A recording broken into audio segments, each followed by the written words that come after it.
কাশিয়ানীতে ফাজিল মাদ্রাসায় নিয়োগে দুর্নীতির অভিযোগ। গোপালগঞ্জের কাশিয়ানী উপজেলার ডোমরাকান্দি নুরুল ইসলাম ফাজিল মাদ্রাসায় শিক্ষক, আয়া ও নিরাপত্তা কর্মী নিয়োগে দুর্নীতির অভিযোগ উঠেছে। অভিযোগের তীর মাদ্রাসা পরিচালনা কমিটির সভাপতি, অধ্যক্ষ ও মনির শিক্ষকের দিকে। মাদ্রাসা কর্তৃপক্ষ জানায়, গত 12 নভেম্বর ডিজির প্রতিনিধি ও প্রতিষ্ঠানের সভাপতির উপস্থিতিতে নিয়মনীতি মেনে নিয়োগ পরীক্ষা অনুষ্ঠিত হয়েছে। এই জায়গায় একটা নিয়মের ভিতরেই এবং সর্বোচ্চ যারা রেজাল্ট 1 নম্বর হয়েছে তাদেরকে বাছাই করার পরে তাদেরকে আমরা সাধারণত নিয়োগের আওতায়। এখনও এই জায়গায় কোনো দুর্নীতি কেউ যদি করে থাকে আমার জানা নাই। বিশেষ করে আমার ব্যাপারে আমি নিজে বলতেছি, যদি কেউ বলতে পারে 10 টাকা আমি কারো দিছি, কেউ যদি প্রমাণ করতে পারে তাহলে আমি আর চাকরি করব না। তবে পরীক্ষার্থীদের অভিযোগ, যোগ্যতার ভিত্তিতে নয়, টাকার বিনিময়ে নিয়োগ দেওয়া হয়েছে। আয়া পদে অ্যাপ্লাই করার পরে সে পরীক্ষাতে ফার্স্ট হইল। ফার্স্ট হওয়াতে তারপরে চাকরি পেলাম না শুধু একটা কারণে, আমি গরিব মানুষ, আমার টাকা ছিল না।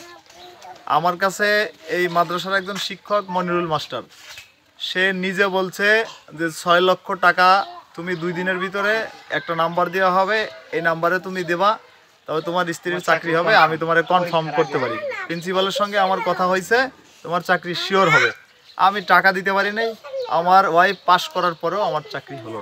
আয়া পদের পরীক্ষার্থী লাইলি বেগম ও ববিতা বেগম অভিযোগ করেন, পরীক্ষা ভালো করেও তারা নিয়োগ পাননি।